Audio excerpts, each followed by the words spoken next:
দিদুনের কোলে কেমন লাগছে?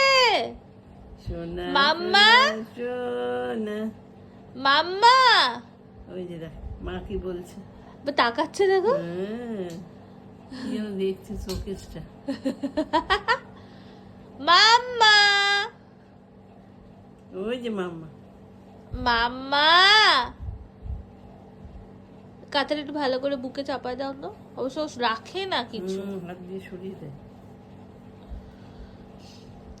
মাম্মা মাম্মার কতগুলো মশারি তুমি ভাবো এই 17 দিনে। আবার আজকে দিদি ভাই একটা মশারি অর্ডার করছিল। হ্যাঁ আমি বললাম এখন না করছি না না না না না না না না না না না না না না ওর পাগুলো ঠান্ডা সব সময়, এখন বলে না। না না না না না না না না না না